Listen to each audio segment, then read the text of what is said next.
Good evening, everyone. Welcome to the Arsenal Social Extra with myself, Steve, and a very, very special guest friend of the show, Sean. Hello, mate. Yeah. Coming up straight after this. To Martinelli in the box, Gabriel Martinelli. It's now with Granit Xhaka. Is it going to be the third goal? It is the third goal. Granit Xhaka with it. That seals it.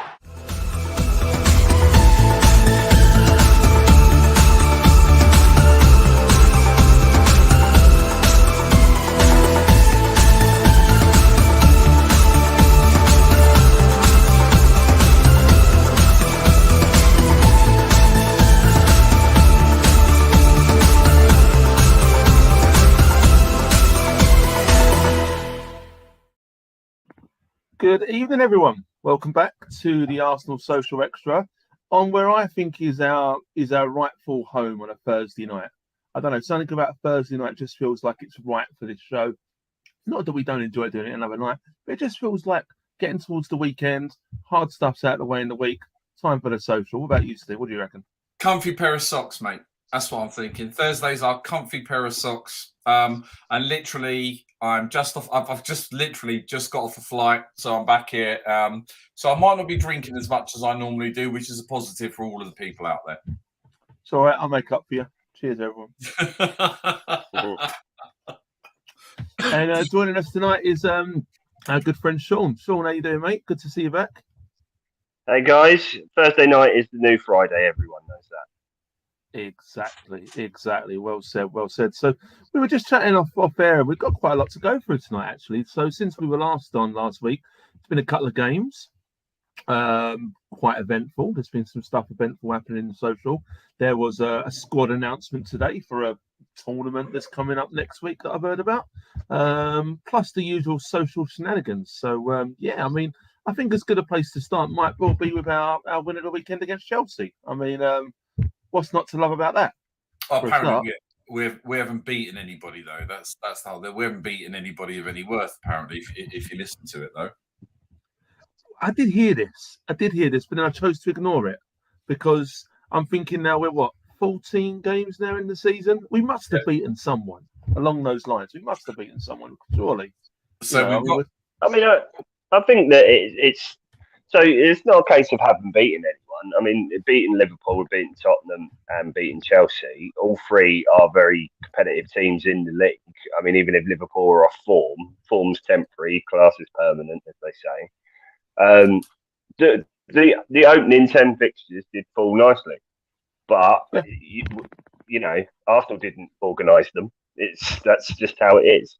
And football's about momentum, you know. And if you keep momentum, then you never know what you can do.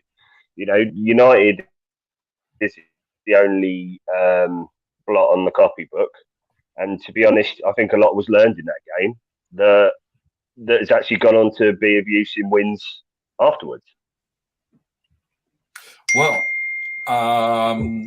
yeah, you know that I can't totally take that, but I sort of say a lot of this with, you know, sort of tongue in cheek. We look at that game. In fact, I was actually on an aeroplane.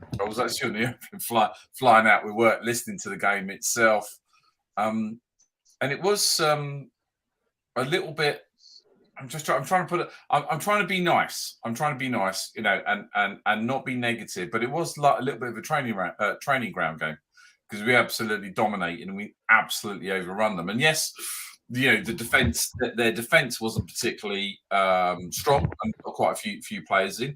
And you know, and the stat that we were just talking about, amazing. You know, with Aubameyang, 8 touches, and that was it until he got the hook and got dragged straight off. I think it was that guy. He's back. He was back on the bench. He's back there. There he is. Yeah, he looks well happy. Look, 8 touches is what he had in that game. Right, you know, and we were talking about he's a world-class striker. He does have the capability, and he does do good things. But not so much for Chelsea these days, I think. No, I think that we were just chatting just then. I mean, like, you don't lose your prowess overnight, but I do think I'm he's back now got found out. Yeah, exactly. I mean, he must be sitting there thinking, what have I done, really? But at the same time, probably checking his bank account and thinking, actually, I'm all right. I'll be fine. You know, which at the end of the day, what is he, 32 now? Yeah. Probably hasn't got that long left at the top level. You know, I do think he's kind of lost that edge. Looking at him, he just doesn't seem interested. I mean, like, obviously the last sort of 6 months at Arsenal, he was that way. And he doesn't seem to have got out of that funk. I mean, I'm fine with it, with the way he left. And it was so nice to see his demeanour at the weekend, because he just didn't look interested at all. And, like, you know, he just couldn't get into that game. But I don't know about what you're thinking now. Like, for the game, Stamford Bridge doesn't hold the fear that it used to for me. Obviously, we've now won 3 league games there in a row, but I think it's also how we've been playing now. Like, we don't go there scared anymore. Like, the confidence was there from the kickoff. We did control that game. You know, Chelsea had that chance in the first half where Havertz probably should have crossed it in the middle for Aubameyang, but he didn't. But other than that, I can't really remember them really threatening us, which is unlike them at home. Yeah. And it's interesting. It's interesting if you look at, and I'm sure Sean will cover this off as well. This Potter's moved into. I was talking to a cab driver today. Sorry, let me just. As I was coming back from Heathrow, I was talking to a cab driver, a mad Chelsea fan. What we came to the opinion of, you know, and there's been a lot of negativity around Arteta as well, which I don't get at the moment. What we turned around and said, we were of the opinion that we had to clear out a lot of the dross that we had at our place before we were in a position to actually build the team that we want, and we're starting to see some of the benefits of that. What his view is, and I kind of agree with him, is that's a really good team. And in fact, if you look at the England World Cup squad, there's three or four players from Chelsea that are going with the team. So this is a great team with some good players, and they're just not playing for the manager at this moment in time. His view was that he's probably got a handful of games before he's out the door. Which is mental. I mean, they need some stability, that club. But what is it? 4 losses in a row for Chelsea now, isn't it? Yeah. Including last night in the Cup. Yeah. Oh, no, it's not, because they did win the Champions League last week, didn't they? They did beat, I can't remember who it was, but they did win in the Champions League last week. But, you know, it's not great. It's not great. But I'm okay with it. I mean, like, the way I look at it at the moment, we're still top, but I'm looking at the amount of points we're ahead of the likes of Liverpool, Spurs, Chelsea. Yeah. We're ahead of those by a long way, which is lovely to see. And we're well in there. Like we always said, again, from the beginning of the season, the top 4 is still going to be the aim. We're comfortably in now. We are really comfortably in there. And if we can get a result that we want against Wolves at the weekend and go into that break, you know, being top would be incredible, which none of us would have thought about at the beginning of the season, or even a month ago. None of us would have thought about that. Oh, absolutely. Would you reckon, Sean?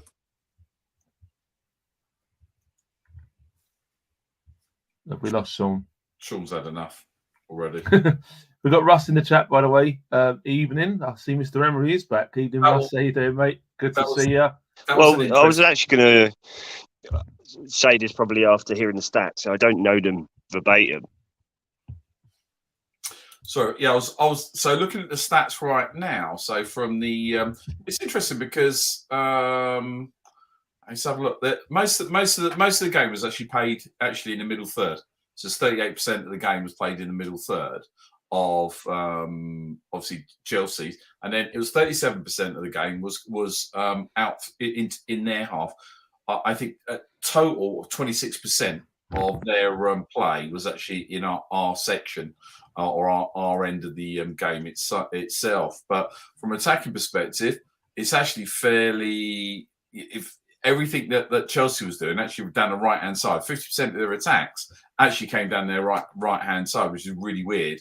We had an even spread. We were playing across the park, and there's a point that Melvin's just made, is that our passing is absolutely out in comparison was on a different level, was on an absolute different level to the guys there. To my apologies, struggling a bit there, man.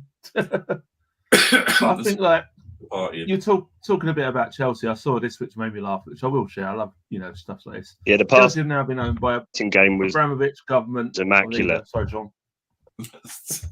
We've got a bit of a delay between us all. So just have now been owned by Roman Abramovich, the UK government. Todd said, "Oh, wow, that's a bit." He did have a good game though, Saliba. He did have a good game, and again, he's had another good game. And Aubameyang didn't get a sniff, but a lot of that was down to Saliba. But sorry, Sean, you were saying there. I think we've got a bit of a delay for you. What were you saying there, mate? I think we have got a delay. A little bit delay on Sean there, which is no good. We've got about a 2-day delay for Sean. So let's check in. We've got Melbourne in the chat. As well. Touch game at the weekend or even tough. Yeah, well indeed. Good to see you, Mel. Hope you're doing well, mate. Hello, mate. Russ agrees. Yes, thanks. You too. Russ, what's going on here? Struggling against immense odds? Oh, hope that's not too bad, mate. Hope we're all good. But I think overall, you can't not be happy with that, Chelsea. It was a solid 1-0 away win. Another clean sheet. A controlling performance. Yes, it would have been nice to see a few more goals. We've lost Sean. I think his signal's now just given out, but hopefully he'll join us back in a minute. And I even liked the goal. It was a little bit scrappy, if you know what I mean. But do you know, who was it who ducked at the near post? Mate, was that actually? I love that. They acted like they meant it. That I think that Saka was trying to score because he thought he did score, didn't he? The way he was celebrating. And I reckon that must have been some sort of training ground, the way it was kind of tackled and ducked, because why else would you be ducking rather than try and turn on it? I mean, it worked out really well. And like I said, with that Cucurella, if he wasn't holding on to Xhaka, he could have cleared that easy. Let's be honest, he could have cleared that. It was interesting. It was interesting from that perspective when you look at it. And there's an interesting point about Zinchenko, and we'll get to that in a sec. Actually, so there was some bits on the stats that I was reading, but it was the whole way. Was Saka actually going? What was he actually going for the goal? That Gabriel sort of being on there as well. That goes in, but it was really scrappy in, and actually focused more on the football rather than trying to hold the guys down. And I've got to say, by the way, obviously from the Brazil team, my heart goes out to Gabriel. I think he deserves it. I think he really deserves it. I think the problem he's had is the mistakes that he has made have been really highlighted.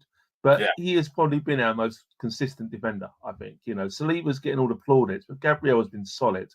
I know he's had some issues, right? I know he's had some issues, in the past. But Adam, tell me the truth now. I'm going to ask you a question, mate.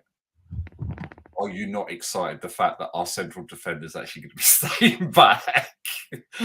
Oh yeah, I mean, don't get it wrong. I've been looking at the squad announcements, thinking who are we gonna keep, and I saw today that we've got 10 players who are going to the World Cup. And not all of them will probably be starters, but all of them should probably feature, I would say, at some point, all of the squad there. But, as 10 players, we've got to be proud of our players getting to the World Cup and being selected by their squads. But I am also happy that the likes of Gabriel's, Odegaard, obviously Norway didn't qualify, haven't gone, because that is only going to benefit us longer term. Yeah. Although they are going to be playing this round-robin tournament in Dubai, I think I've seen. Give them a rest. Come on, let's have a rest. But I understand match fitness and all that. Yeah, so I'm okay with that. But I mean, we've got Saliba going, who I think will be first choice for France. He should be, but it is good to have Gabriel back. Do you know what I mean? Yeah. Like to have that little rest. So of course. It's an interesting one, and welcome back, Sean, mate. I hope we got a better link for you there. Hello. There we go. Here we are. That sounds a bit better. So have you seen the comment with Shane? Shane, we've got welcome to the show, Shane. Good to have you back. Interesting comment from Shane here. Interesting question. Do you think starting Zinchenko will lead to more goals scored or conceded? I don't think teams will target him behind him. I think teams will target him behind him. Many goal Anthony comes to me. Yeah, the goal Anthony scored. No. It's an interesting question. I personally prefer Zinchenko in the team than out, because I think he gives us more options going forward. And I think that when we do go forward, he's able to dip into midfield if need be as well. And I think he offers us a little bit more flexibility. Whether that will, whether we will concede more because of that, I don't know. But it hasn't been proven yet, I don't think. I don't think it's been proven one way or another. But I will lead on the positive side and say, no, I don't think so. I think he could potentially offer us more on the creative side up the top of the field than at the back. How about you, boys? If you're looking at it from a base level, so like, will people attack more down, try and get behind Zinchenko? Yeah, they will. If you're going yes, no. But the thing is that's actually something that Arsenal want. You want to bring teams onto you. You don't want them putting 10 men behind the ball. You want them to think that they can get by him. Have you seen how fast that kid is? And plus, attacking wise, from an offensive point of view, he's absolute mustard. So good. It's a bit like the same conundrum as goalkeepers and their feet, isn't it? They'll dick around and lose you 2-3 goals a season, but they'll save you and make goals for you, like well ahead of the percentage so far that it makes up for it. Yeah, I think you're right there, because I think we obviously, where we're playing our best this year is when teams are coming onto us and we're able to pick them up on the break. That is where we're playing our best football. So maybe that is thinking behind it. But yeah, I completely agree with what you're saying there, Sean. I think we are playing our best football when teams do come at us, and it leaves them vulnerable at the back. And no one really seems to have worked that out, like we saw the Forest game the other week. No one really seems to have worked that out yet. And I don't know why. And I don't know why we're talking about it. When I cut out there, Steve was talking about the Chelsea game, and one of the things you said about was the immaculate passing. And I think it bamboozled Chelsea. I don't think they ever expected to be playing counter-attack at home. They just couldn't get the ball. And it's so hard to play football when you can't get the ball. It's tiring, it's demoralising, and that's exactly what they looked when the game ended. Yeah. So here's the interesting thing about Zinchenko. Our build-up play, so statistics show the games that he's played, our build-up play with Zinchenko in there, down from the left, is actually is about 20 to 30% faster than when we play Tierney. What we also find is that actually the move into midfield, right? So when he actually the turnover of the ball and moving into midfield is quicker with Zinchenko in there, which I find absolutely kind of quite amazing, really, on there. And when you look at the fact that we had probably close to 60% possession all the way through, Zinchenko was actually one of the key areas on it. What we're seeing though is with the likes of Tommy Ashley, for instance, Tommy Ashley will naturally, when he's playing out on the left, will naturally drift in to the middle. Statistics are showing me that right now. So the answer to your question, Adam, is that we're actually defensively stronger with Zinchenko in the team, and we actually turn over and move the ball quicker with him in the team. And the statistics and heat maps is showing exactly that. Believe it or not, I was of the opinion that he always tucked into midfield. Actually, he does actually spend a lot of time. The heat map showing him spending a lot of time on the left-hand side. But there was an interesting picture there's an interesting clip that I saw out on Twitter that showed Zinchenko actually bolstering the midfield and giving us almost 5 up there, so that everybody else could bomb on. And so Chelsea found it almost impossible to go at us, because you've got high speed Martinelli from Jesus, and Jesus, by the way, I just thought he was out of this world. Absolutely, he was out of this world. And of course, Saka in there. You've got that blistering pace, and then you've actually got potentially 5 in the midfield. You can see it. Do you think that makes it even better when Ben White plays right back? Because the thing is that Ben White obviously is a centre back, really. Yeah. So when Zinchenko goes forward and joins the midfield, turns it into a 5, and Ben White moves in, almost turns it into a 3 at the back, and they can almost alternate from 4 to 3, 4 to 3. Yeah.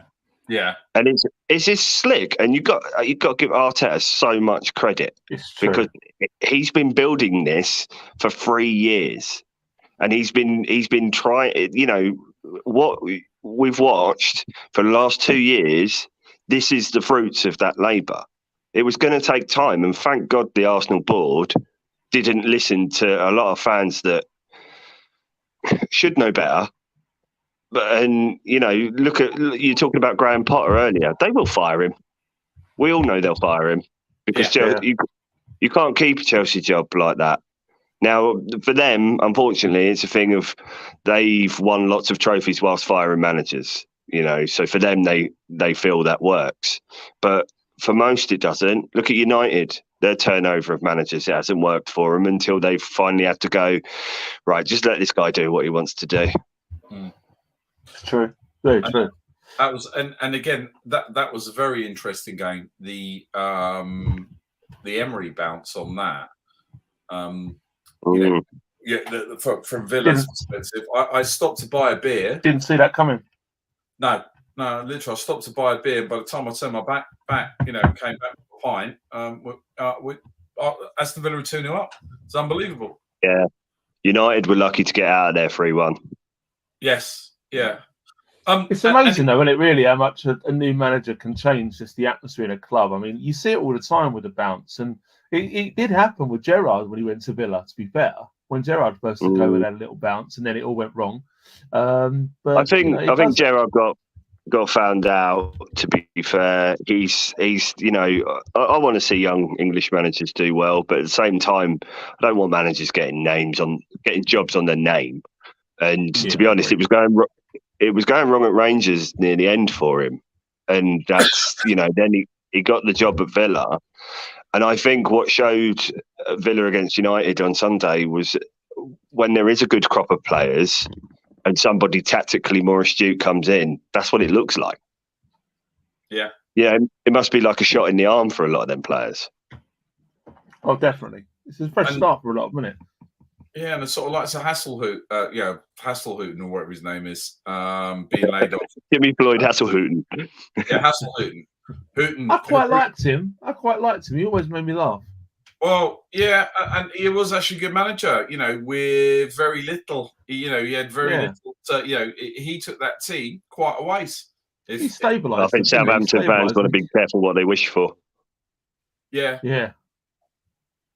Because Nathan Jones has just gone in there, and he went to Stoke, didn't he, and done terrible. Didn't do so well, did he? No, exactly, and he went back to Luton, which is possibly his level. Yeah, it's true. It's true. But didn't that guy leave Sunderland for Stoke? Yeah, I think Luton. Was it Luton? Yeah, Nathan Jones left Luton to go to Stoke, and he went back to Luton. Yeah.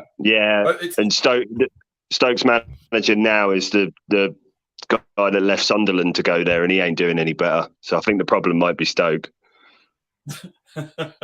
Well, interesting. Go on, mate. Interesting comment in the chat from Bradley. Bradley, I don't know if we've ever seen you in the chat before, but welcome to the show. Nice to have you here. Do you think Arsenal should give Arteta time, but be ready to get a big name manager? Have they not already given him time? And are we not already seeing the benefits of him having that time? I mean, I think 3 years has been a good amount of time, but I don't know. It's an interesting question. Personally, I think at the moment you've got to stick with him. He's been proven at the moment that the time he's had, he has been well worth it. He's done well in the transfer market. He's got rid of a lot of deadwood. I don't think you want to be ready to get a big name manager. No, but Bradley might have a point that in a couple of years' time there might be a job that Arteta wants. I was just going to say that the other way round. Yeah, I think so. I think like Barcelona have already kind of mentioned him in dispatches. I'm thinking City. I think you're right. I think City as well. Once Guardiola decides time's up, I think he'll be the obvious choice for them because he knows that club, and especially if he's still performing to the levels he is at us. I think he's the protege, isn't he? Yeah. I think you're right. I think it could be the other way around. I don't think it'd be a case of us wanting to get rid of him. It might be the other way around. I mean, managers don't tend to stay as long as your Fergusons or your Wengers anymore, do they? They do tend to. I suppose now Guardiola has been there 7 years now. Klopp's been there 7 years. Guardiola maybe a bit more. So that's quite rare, really, in the top flight nowadays. Well, I think that's why sometimes at the moment with what's happening with Arteta at Arsenal, it's. Even if you forget about the being top of the league, you've got this moment to sort of sit back and and almost be a little bit footballing snob about it and sort of go, they kept the manager, they did it the way he wanted to do it, they did it the right way, and didn't break the bank left, right, and centre. And look what's happened. Look at what happened if you do it correctly. It can work. And, this thing of, you absolutely need to spend millions. Yeah, because it's the top flight league. But do you need to be as ruthless and nasty as what some of the other top 4 teams around Arsenal are? No, I don't think you do. It's not completely necessary. That's a good question, though, Bradley. I like that. Got us thinking there, definitely. I think, Adam, there's going to be more a case of someone coming to actually take Arteta from us. I think so. I think he's genuinely enjoying it. You can see that in the team. Here's a question for you, and one we haven't spoken about, and one I humble pie every time I mention his name. Granit Xhaka. Here's a little stat for you. We saw, if you look on Sunday, there was a definite strategy to try and stop Granit Xhaka and his play. Definitely. And it didn't work. It generally didn't work. His movement is quite amazing. Here's one for you. So if we take Son Heung-min, and Kevin De Bruyne and Granit Xhaka, out of those 3 players, who would you say has had more touches in a box? Well, it's obviously going to be Xhaka now because you built it up this way, isn't it? Come on. I mean, I would think Xhaka because of from corners, set pieces, he seems to be very much in and around the box. He also does seem to be the sort of the late charger. But I too have to eat humble pie about Xhaka. I mean, I've stood next to Steve many times at the Emirates, and he can vouch for my untrustworthiness of Granit Xhaka in the last 3 years. But I can't speak highly enough about how he's played this season. It's like a different player. It's completely different attitude, and he's paid off the thanks. He's paid off the respect and the loyalty that Arteta has given him. Absolutely, and he is. And here again, that leads on to another question. He is the glue that's holding this team together. I think he's the engine that's making it run and keeping all of those parts moving. And what do we do? What do we do? What do we do to first off give him a rest, and what do we do to actually replace him? Well, he's not getting a rest now. He's off captain Switzerland at the World Cup. And by the way, congratulations to him for that. Yeah. But I think some players, and like him, will actually benefit from that. They want to play every game. Now, I know it's fine margins and, he'll get tired, but the way he plays, he's almost surged on by playing every game. He's a momentum player. He eats off that. It's clear to see. I think he's what in our first 11, he's the oldest player, but he has seemed like he has been the fittest player this season. He does, obviously everyone tires, but he doesn't seem to tire as much as other players do. And he is now in that box-to-box midfield role. And I don't know what's going on there, but, Look at all those top title-winning sides over the years. They've all got them same characters, haven't they? You've got your tough man in midfield, Granit Xhaka. You've got your skillful player up front who's mercurial, Martinelli or Saka. You've got your man who will put the ball away if you put it in front of him in Jesus. You've got your silky, skillful, almost luxury player midfielder in Odegaard. You've got your back. Saliba. You've got your no-nonsense Thomas Partey who can also score goals. Thomas Partey reminds me a bit of Roy Keane. That's a great comparison. I mean, Partey's been great the last few games as well. Now he's getting in his flow. Once he gets on that ball and he's kind of got that swagger about him, he looks superb. And I think him and Xhaka complement each other really well. When they're both on song, they complement each other so well, I think, and they dovetail each other superbly in midfield. They're solid. They look after each other. And look at all the great midfield partnerships. That's what they do. You've got one guy in there, Odegaard. All right, he's no hard man, but man, can he pick a ball? But he knows they're almost his. They're both Odegaard's minder, whilst also swapping roles of going forward. And then how many times are we going to see Partey strikes one from the edge of the box because no one's picked him up? Yeah. Because they're having to watch for Xtra over their shoulder. And that's the interesting part of all of it, isn't it? It's the interesting part of that whole thing is Thomas Partey and what he brings to it as well. Yeah. So, I mean, I think you're right. I think that Partey's probably been a little bit more understated and not talked about as much this season. But, you know, he's not to be overlooked at all. He's had a great season. Then again, who hasn't had a good season? Well, I mean, look at, again, if you like take a second to, I mean, Steve, remember that Liverpool game we went to, League Cup? And Thomas Partey just come back from African nations, barely been off the plane 2 minutes, came on. What was he on for 15 minutes? Got sent off? And just kind of carried off, wasn't he? Yeah, off you go. And we were just like, what is he doing?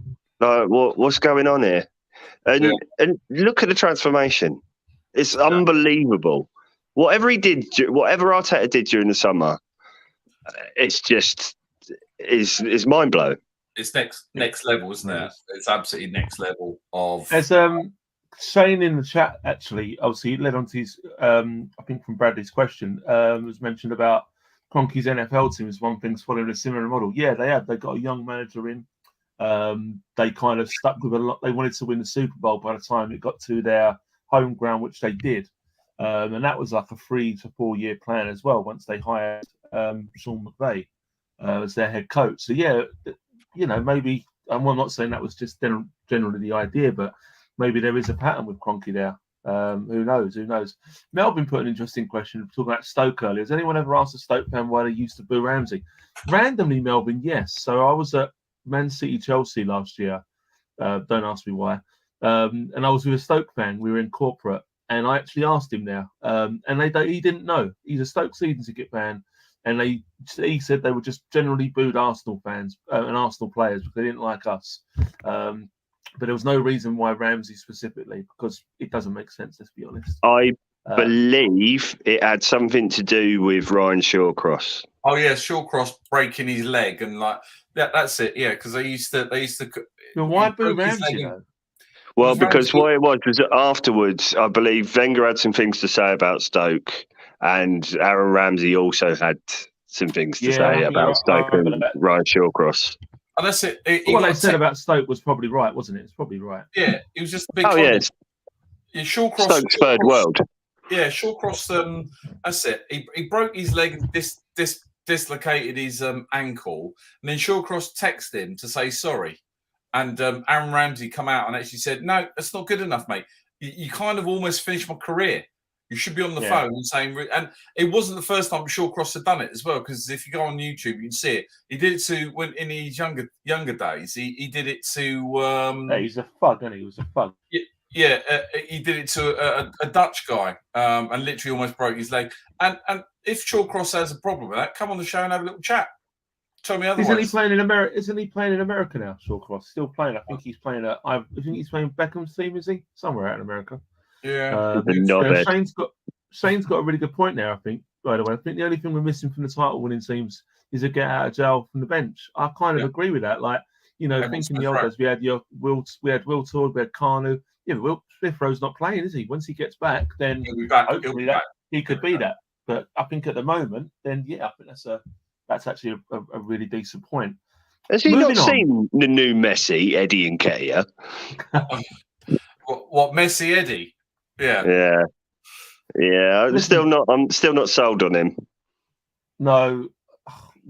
I'm going to leave it now. I don't mind him. I like him. He always puts the effort in. I'm just hoping there's more to see. So but I could put effort in. I'd still be rubbish. I'd put more effort in if I was on $100,000 a week. Put it that way. Probably not the same effect or the same response, but we'll see. Listen, Saints really wound me up this week. So do you remember last weekend, Manchester City beat Fulham 2-1, injury time winner, right? Oh mate, don't start me off on that. Yeah, go on. So, and obviously there's a lot of stuff like this. So when we beat Fulham, it was a lucky win. When City beat Fulham, similar circumstances, sign of champions. This is what really annoys me. Like I'm just going to leave that there, and Tell me what you think about it, because it's been winding me up all week. But it's the same. Like we mentioned it last week around the Brentford game, and we showed the other results around the other teams at Brentford. We beat Fulham in exactly the same circumstances as City beat Fulham.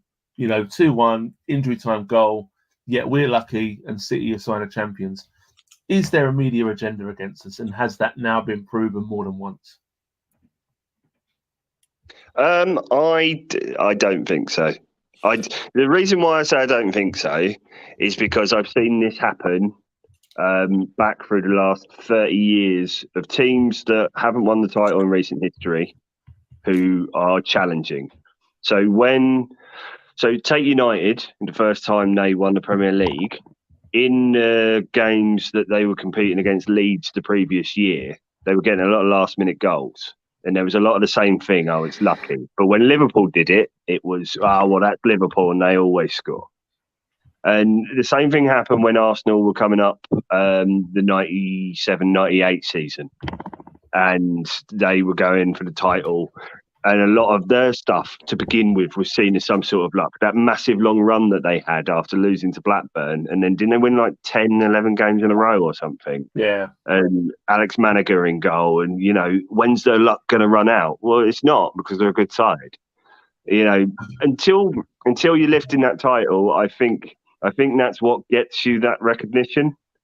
It's annoying. It's wrong. And it's lazy journalism is what it is. But at the same time, I think maybe it's having a positive effect on the team. Yeah, exactly my point. I was just about to say that. I think it is. I mean, because it can't do anything but galvanise that team. Do you know what I mean? And maybe Arteta is using that. And, and if that's the case, then I'm fine with it. But it still just annoys me as it's something every single week. Just because we're not, beating teams 4 or 5 goals every week. We're fortunate, we're lucky, but our country hates winners, doesn't it? Yeah, that's true. Yeah, we are that kind of way, I guess. But it's just like it's ridiculous in one respect. But I do get where you're coming from. I do kind of get exactly, and I hadn't really thought of it like that, Sean. To be honest, like every FA Cup round that you've ever watched, where one team is playing another team, if you haven't got a dog in that fight, you always want the smaller team to win. Yeah, just talking very quickly about FA Cup. It's just so. Don't know if you saw the first round. Alvechurch, who around the Midlands, beat Cheltenham 2-1 away. Yeah. Anyway, the girl I work with, her son Danny Waldron scored 2 goals for Alvechurch. Just want to give a shout out to Sharon, who I work with, and her son Danny. He looks a real star. Game on, Danny, come on. Do you know what? Danny Waldron, I'm gonna. Sharon, you ain't gonna watch this. I know you're not, but I'll tell you tomorrow at work. Get your boy on. Well, I would love to have a chat with him. But yeah, I don't know if you've seen the goals. First goal, especially. First goal, especially, was pretty good. He's rapid as well. But yeah, they've got Forest Green away in the next round, so keep an eye out for them. Good luck to him. So yeah, definitely. Let's knock the Chelsea game on the end, because but I want one little stat I want to share with you. Who do you think had the most at the Chelsea team? Who do you think had the most touches? Cucurella had the most touches of Granit Xhaka. Yeah, well, not man hugs or anything like that. Right. Who had the most touches? Of Chelsea players. Yeah, probably their goalkeeper. Yeah. Yeah. Well, was the goalie? It's Thiago Silva, 70. Right. 70. Wow. 70. Yeah, that's 70. how old he is. Yeah, exactly. Yeah, if it were, and I think it worked for him, it'll probably be about 19-0. But honestly, 70 touches. That tells you exactly what we were doing. Brojan had, which doesn't sound like a form of custard. So Brojan had 8 touches as did Aubameyang. But there you go. So all in all, gentlemen, I believe that the Chelsea game was a great success. I think it shows the fluidity of this team, and I think it shows the naivety of Potter. Thiago had the most amount of touches in their team. Yes, mate. I mean, that's borderlining on sort of aged abuse, isn't it? Like, what are they doing to him there? If they were doing that to him in a home, we'd be like watching it on Panorama. Yeah. Don't be nasty to him. Yeah, just kind of be nice to him. Yeah. Let him retire. It's like they've got him in some sort of hostage situation. So yeah, and actually, here's an interesting one. It goes to show that the one behind him was the next oldest, at Cesar Azpilicueta at 69 touches. He's not 69, surely not. Yeah. So 70 for Silva and 69 for Azpilicueta. It just goes to show how busy those boys were. Something's just mentioned there about Richard Keys. He's saying Richard Keys, by the way. Did you see him again having to go about? He's mentioned Shane's Richard Keys here, played football at a high level, was he a presenter?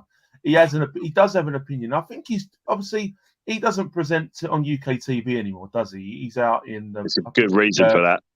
Exactly, there's a very good reason for that. But I saw on Twitter this week he had to go about Arteta being out of his technical area all the time. Like, like everyone does that. Everyone does that. You watch it, you go to any game. Everyone does it. It just so happens that in the picture that he showed, that Potter was inside and Arteta was out. But every single manager does that, to the point where I don't even see the point in having a technical area because everyone goes over it. Yeah. But Richard Keys is a knob. We've already covered that. Richard, stop messaging your daughter's best friends. Come on. Yeah. It's just hairy-handed weirdo.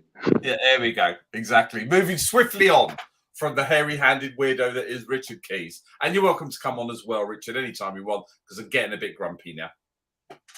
I'll tell you what, Richard, I'll come to your house. Yeah. With the dogs. So, do you remember last week? I know you were in the chat last week, Sean, and Steve, obviously you were here. Do you remember we had the long loads of tweets from the kind Gooner? Do you remember the kind Gooner? Oh, yeah. What is wrong with that guy? So the kind Gooner was back this week, but I've restricted myself to only posting one of his tweets because I don't want to give him much more, airtime than he's worth. But this was after the game that we won last week against FC Zurich. Like, we won that game, right? Fair enough. Wasn't our greatest performance, but we done the job. But he ain't happy. Again, he's not happy. Here he goes. If I can get it up. Are we seeing that? I saw that one. Yeah, so basically, Emery had Martinelli balling as a striker. He's basically having a good go about Emery here. It's like, now Emery's gone back to Villa. 4 seasons on, and Arteta and Nketiah stinking out of place with Martinelli, having played like twice as striker. Get Arteta out of my club. He really doesn't like Arteta, and he really isn't kind. Let's be honest. He really isn't. It's not your club. Not your... Exactly. So he's still going on this thing. And randomly, after the Chelsea game, he was nowhere to be seen because I don't think he likes saying good things. But one thing I will point out is about a month or so ago, we were looking at a guy called Breezy Bilal. I don't know if you remember Breezy Bilal. He was very much an anti-Arteta. He was putting out a lot of crap online. But I did pick up one this week, and he seems to have changed his tune. So I thought he's worth another little show, just to show that the kind Gooner, you can change. You can be better. And take from Breezy Bilal. He's much more positive nowadays. And I think we all feel this way. Arsenal men top of the Premier League, women top of the WSL, finished top of the Europa League group, Arsenal women top of Champions League group, Arsenal men under 21 top of the Premier League too. What an incredible time to be a Gunner. And it is. And I like that. He was having a right go about Arteta not so long ago, especially after the United loss. But AB got laid. Yeah, I think he did. I think he really did. But whatever's happened in his life, he seems in a much better place now. And I'm all for that. So I wanted to give a shout out about him, that I am also looking at the good stuff that these people put out, not just the crap. So well done AB. Well done to AB, Breezy Bilal, definitely. By the way, talk about Europa League. Did you everyone see the I can't remember what group it was, but I've got it here. It's like unbelievable. Just see the way this group finished. Finaled. Look at that, points wise. 8 points all down the line. I couldn't believe that. That's an incredible group. So that's a rough group as well, isn't it? It is. It's proper tough, as it was proven. There's all like pretty decent sides in there, European with good pedigree. But I love seeing things like that. And I was searching through about other leagues, and because the Championship's quite tight this year as well. There's not much, separating that, but the Championship's always tight. But I think I've found a tight league that's not just 4 teams, which is the Northern Premier non-league. I don't know if you can see that. There's 3 points separating the top 11 teams in this league. Oh my God. It's incredible. That's brilliant. I love this. We will never see this in the Premier League, though. But if we did, my question to you both is: would that make the Premier League better or less competitive? Well, you need to take petrodollars out for starters if you want to make it more competitive. Like I said, it's never going to happen.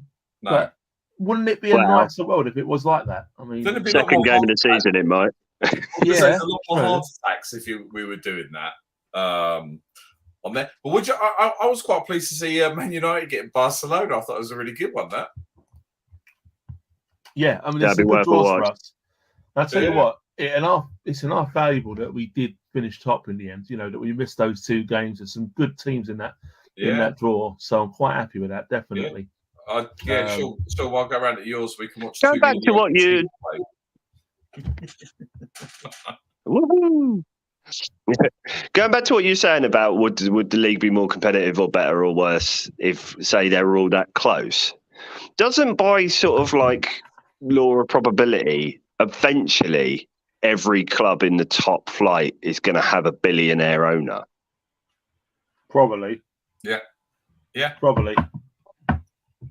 Well, so eventually, surely. Hey. Well, Wrexham have got one now, haven't they? Yeah, they'll be there in about 5 years. Yeah, I mean they're in it for the Netflix documentary, I think, but it's which is really good, by the way. Which is really good. Yeah, the thing is just there's American consortiums basically trying to snap up any league team that's around, and it's a concern because obviously if we get more than 14 American owners, then the Premier League is going to have a problem when it comes to their voting system. Well, the other part of it is like Liverpool up for grabs now, $4 billion. Nice. I like what you did there, Steve. I like what you did there. They're up for grabs now. Yeah, they're up for grabs now, and it's a Saudi group that's actually going into buy them. Again, another Saudi lot. Blimey, I mean.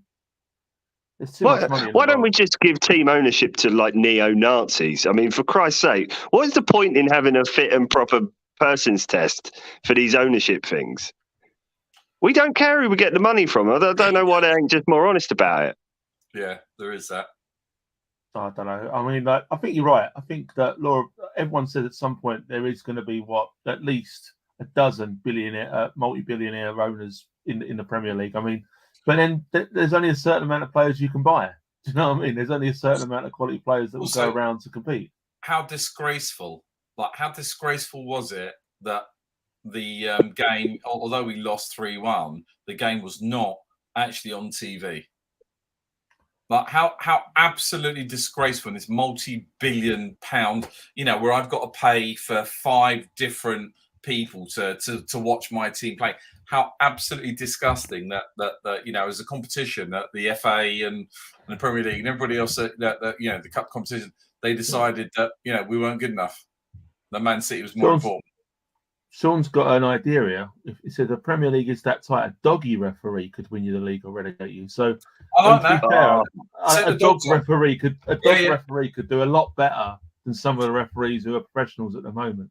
I'm not totally on digging on referees, but I'm totally up for dog referees. Mate, yeah, I'll see a French bulldog in a little black outfit running on done. That's it, and I'll take whatever they say as well. I can just imagine like a dog referee just having a pee up Harry Kane's leg. That would be quite good. Well, is that slow these days?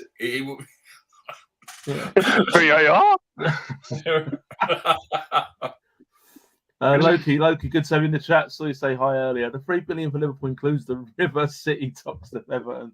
The job centre is another $1 billion. Yeah, I love that.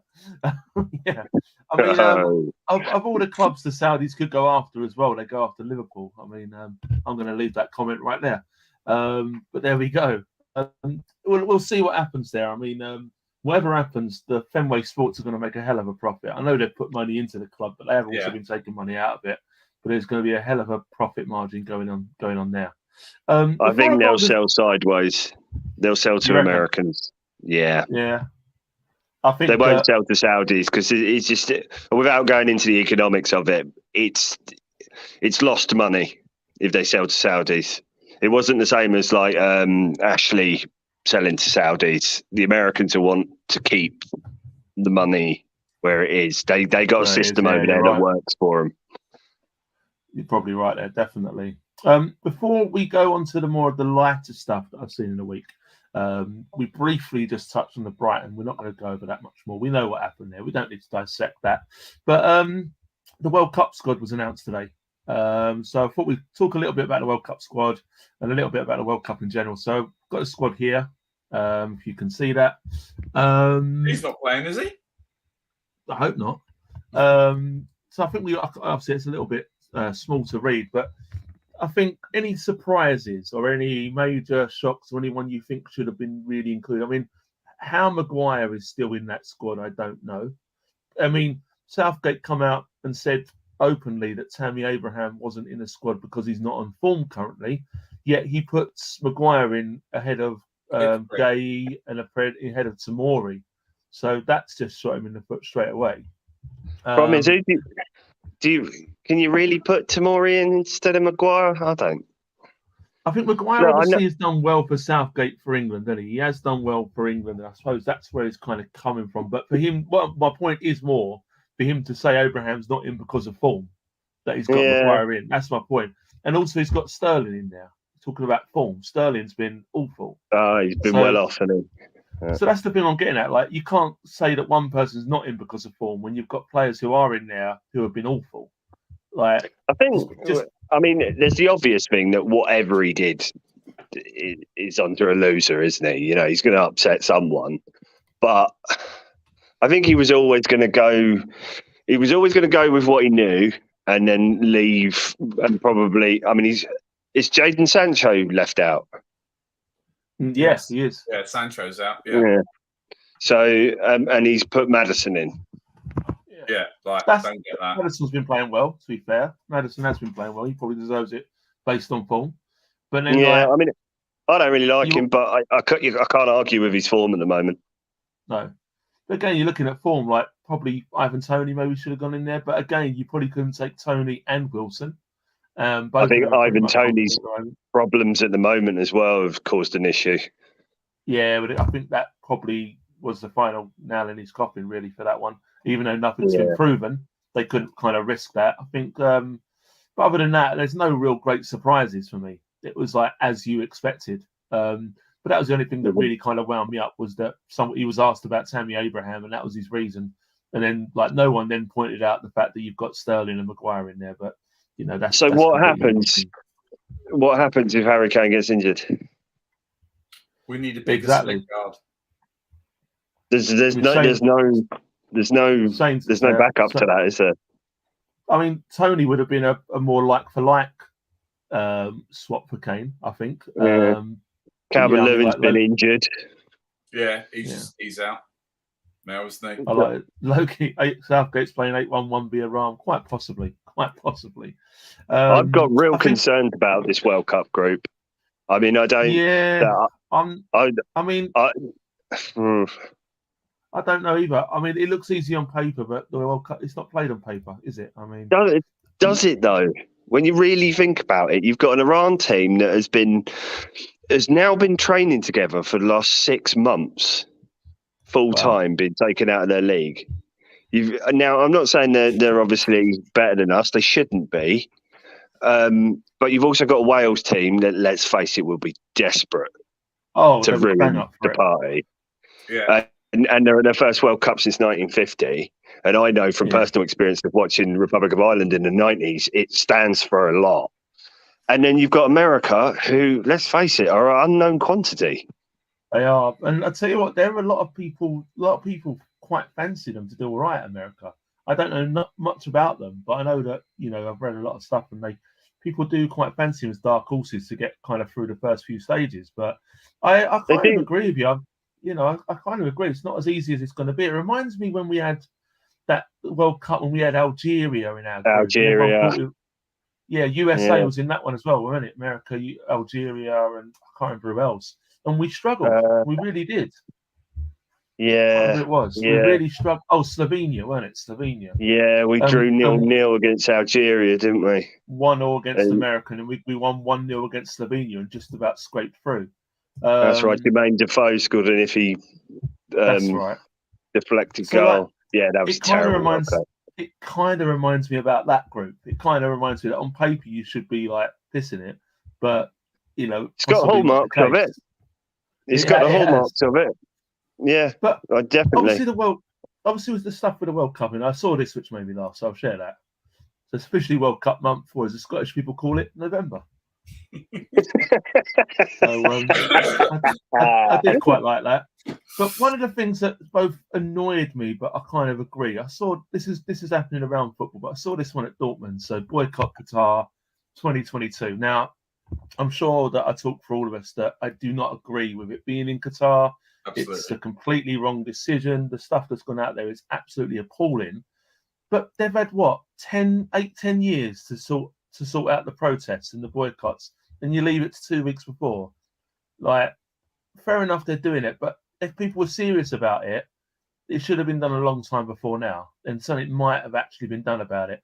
I've seen a lot of this anti stuff now. I've seen like Brewdog have put out an anti World Cup kind of campaign, and a lot of other companies are putting stuff out, but they're putting it out on the same month. They're not putting it out 3 years ago. Yeah, a lot of that's backfired as well, because like the Brewdog one, they just want people to drink their beer, don't they? It's and people have seen through that straight away. It's a real lazy way to do it. You're absolutely right, Adam. I had this same conversation with a few people the other day when they weren't football fans, and they were almost giving a little bit of sneer about my interest in the World Cup.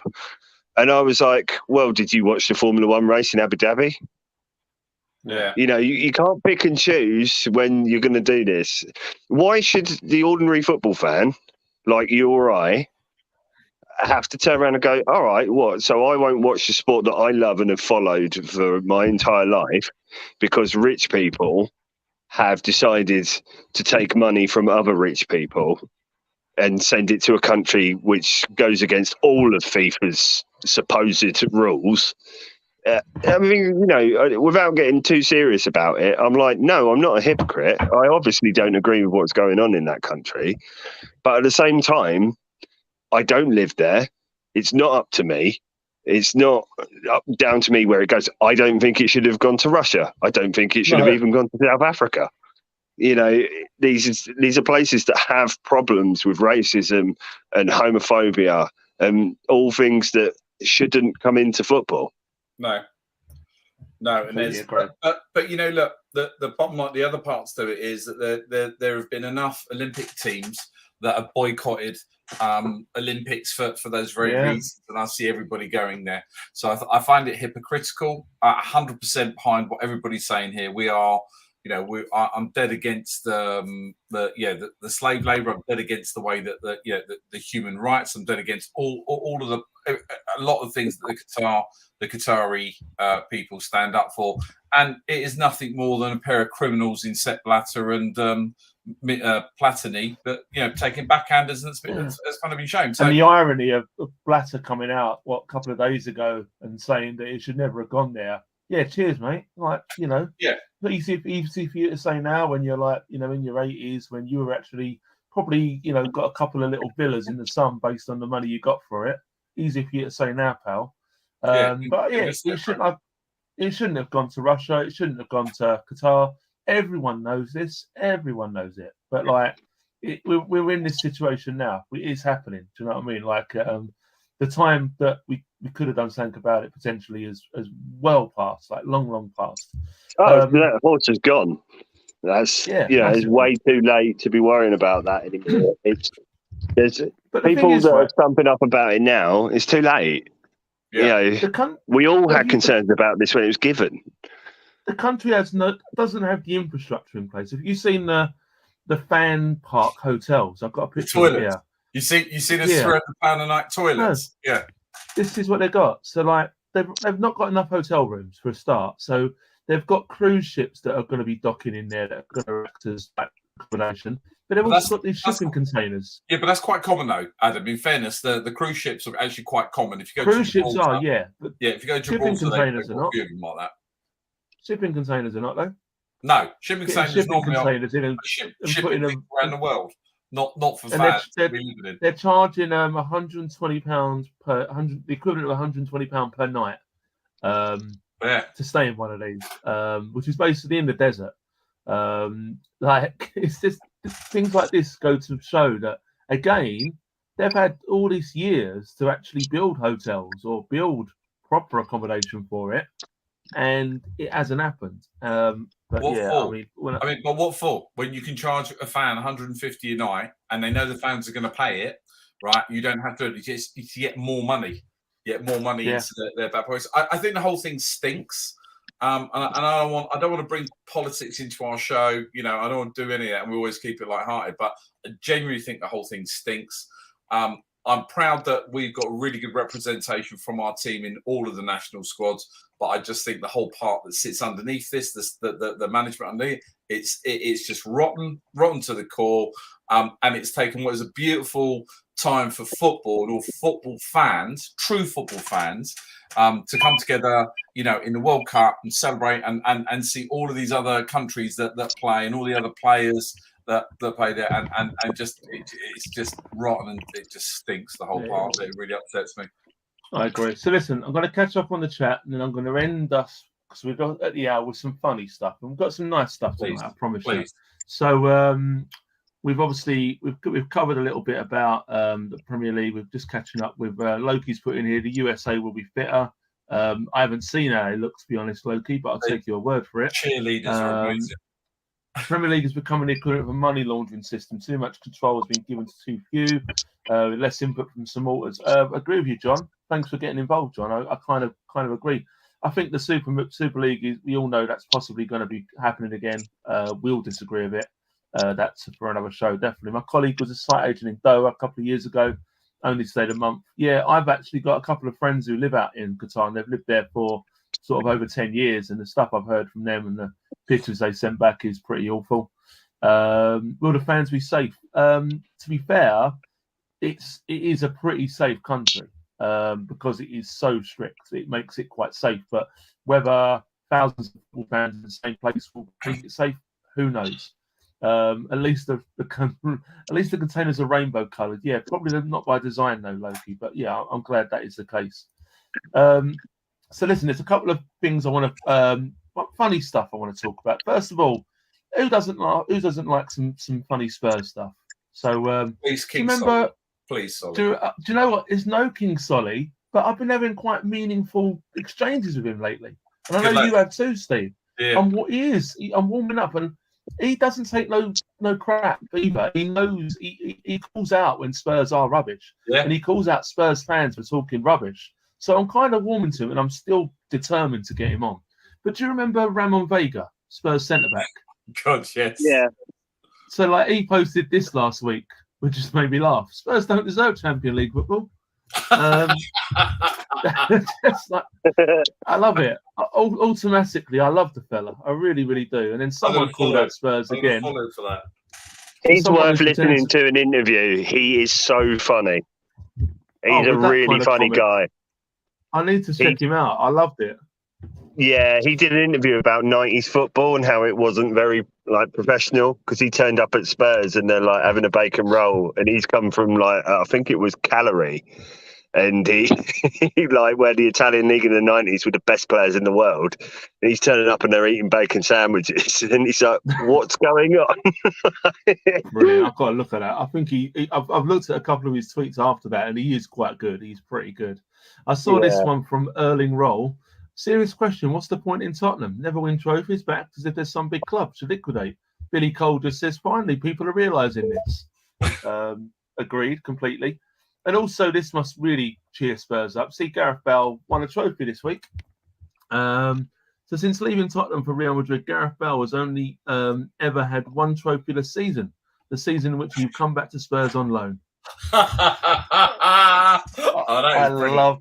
Absolutely love that. Absolutely. And do you know what? I saw that. He didn't even start the final the MLS Cup final, but he come on Yeah, and they got come the on as a winner. sub, didn't Come on as a sub. They put him and Chiellini on the bench. Surely they're two best players, but they come on. Again, talking back to the FA Cup, this made me laugh. This was a tweet last week. So I think it was Taunton Town or FC Taunton played away at MK Dons. So this guy, Parsi, but MK Dons should have stayed at Plough Lane, joke of a club. So this was some guy who actually went with Taunton to go and watch MK in an empty big stadium. But MK Dons' official Twitter response was brilliant. Hope you enjoyed your visit to Stadium MK and thanks for supporting us with your ticket money. It's much appreciated. Have a safe journey home.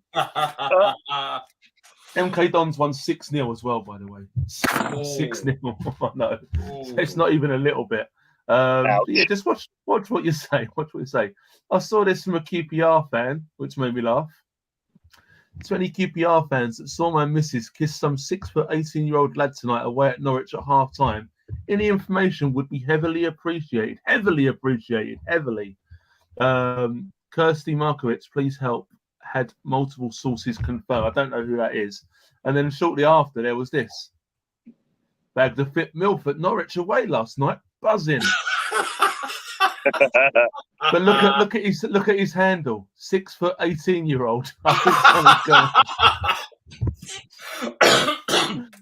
think that's possibly what I love. That I mean, if someone's just jumped onto that and put that, but I just think it's brilliant. I just think like people are so quick nowadays to do this kind of stuff. We've also got this one. I can't remember where it was. It was non-league, but the picture's self-explanatory, really. We stand with Ukraine. No stand. No standing. Stuff like this just makes me laugh. Probably more than it should. We also had this. This was a bit of an old one, but I come across it again because something had recently changed. So, Xtra signed this fella about, I think it was in January actually. Imagine signing a player called Mambo and not giving him the number 5 shirt. Poor form from Xtra United. So what did Xtra do? Xtra United are giving people what they want. Mambo number 5. Brilliant. I love brilliant. Love that. It's not like imminent, but I just think it's absolutely brilliant. Wasn't that the player though that recently where the bloke he had a wet ball with a throw in and the guy took his jacket off? I'm sure it was him. I don't know. Mambo number 5? Yeah. So he's standing there. He's got the ball. He's doing a throw in. I'm sure it's him. We're literally the fans behind him. He taps him on the shoulder, but as he's about to take the throw in, he gives him his coat brilliant. to clean the ball off with. I'll see if I can find it. I'll have to look at that one. I've got sent this by Chris, so I think you met my Everton fan, but this is just brilliant. I love it. When I die, I want Everton squad to lower my coffin so they can let me down one more time. a bit dark. But I also found this on from Liverpool's most famous. Who know that that the Beatles created this? Say what you like about the Beatles, but they know how to defend a free kick.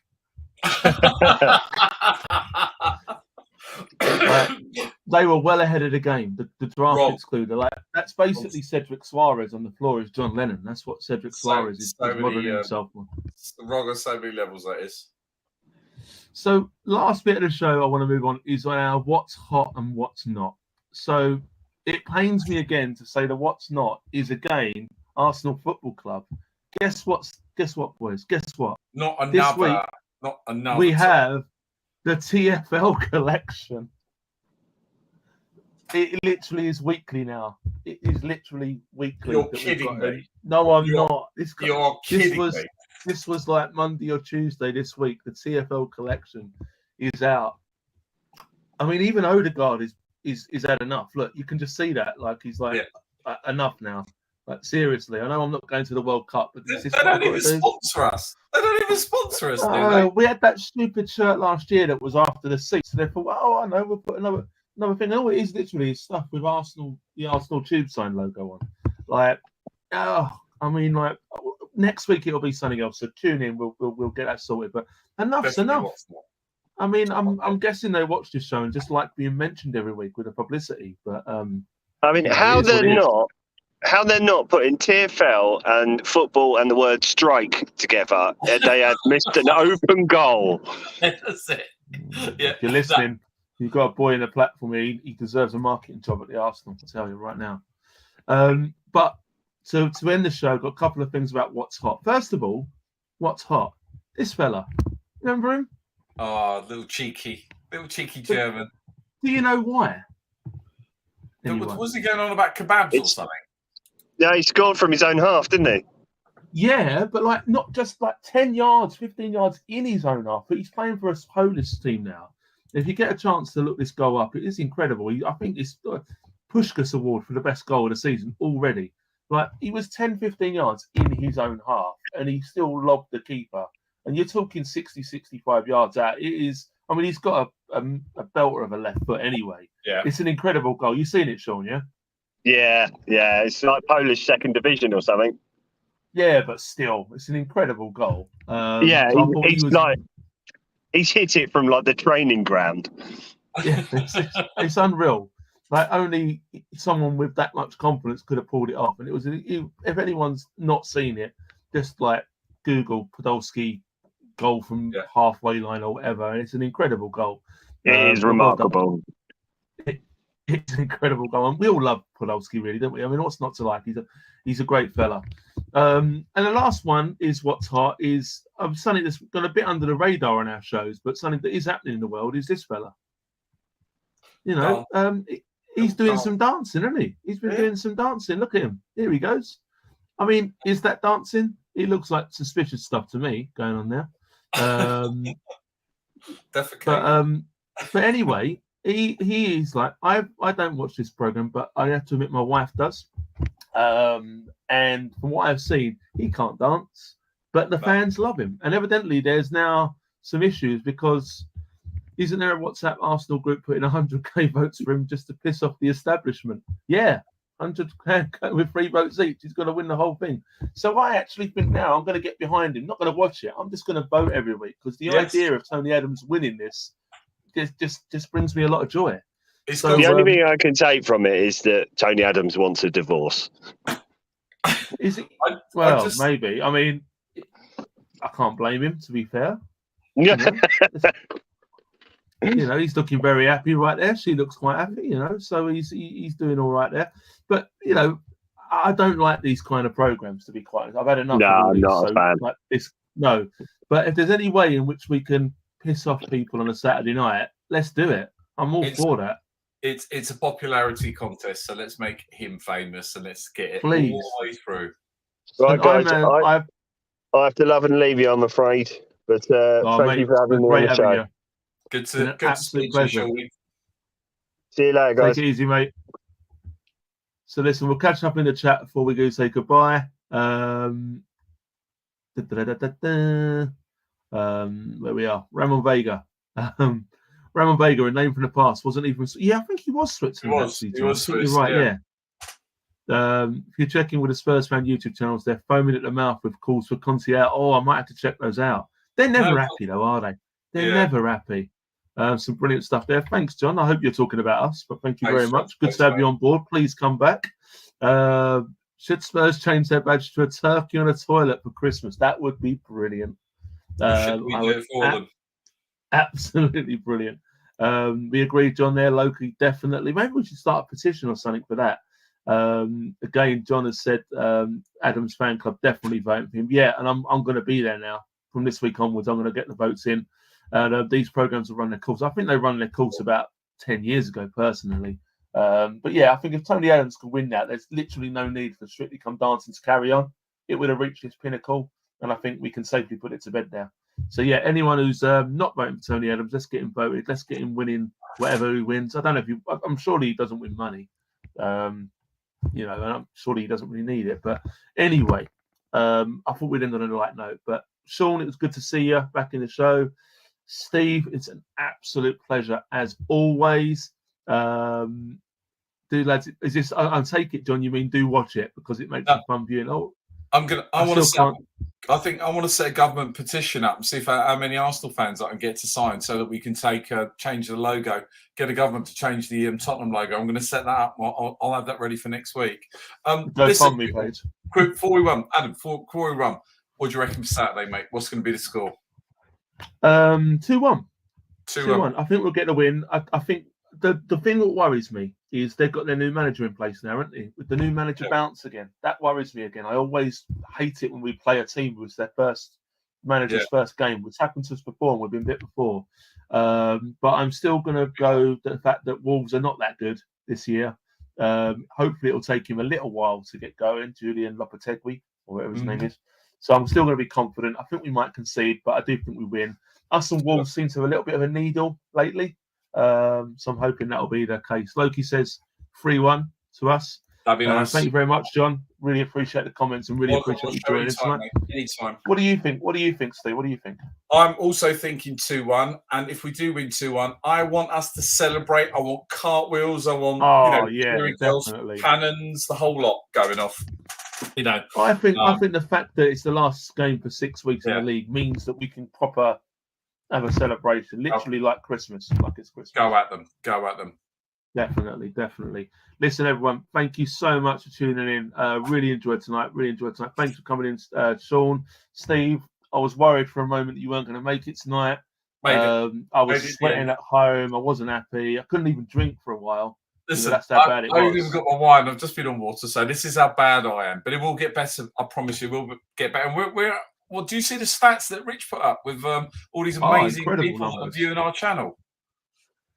It's incredible. So last night, I think we had 7K viewers viewing the channel. So like, where are like the 6,950 people tonight? That's what I want to know. But anyway, I don't know that for a fact. But what I want to put out there now is me and Steve have been thinking about doing a little Christmas show and trying to get as many of the contributors together as possible.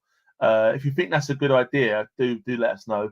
And if anyone out there wants to sponsor it or invite us to their premises, their pub, we'll give it a good little shout out. We will do it for you. So I think now season's coming to that midway. It's time to get that arranged. What do you reckon? Love to do it. I'd love to. Anybody, if you've got a pub out there, I don't mind paying for the beer, like for the guys. Oh no, me neither. I'm happy to pay the beer. I'd love us to all get together and just do something, etc., and have a good chat. And also during the World Cup, depending on what you guys are doing, if you've got any ideas, there's anything you'd like to see, I've got a very special guest that I'm trying to line up during the World Cup. A little bit special, big Arsenal fan, big character. So I'm trying to get him on for the show. But guys, look, guys and girls and everybody out there, and gender neutral, we don't mind. Whatever you think, like if you've got a little idea during the lull that we've got in between the while the World Cup's on, you want us to do a show for you. If you even want Adam in fancy dress, we're going to do that. I'll do it. I'm all right with that. I don't mind about fancy dress. We'll do that. Yeah, I'm up for that. Anyway, people, take it easy. Good night. Come on, you guys. Get in there, North London. Come on, everybody. Speak to you soon. Take care.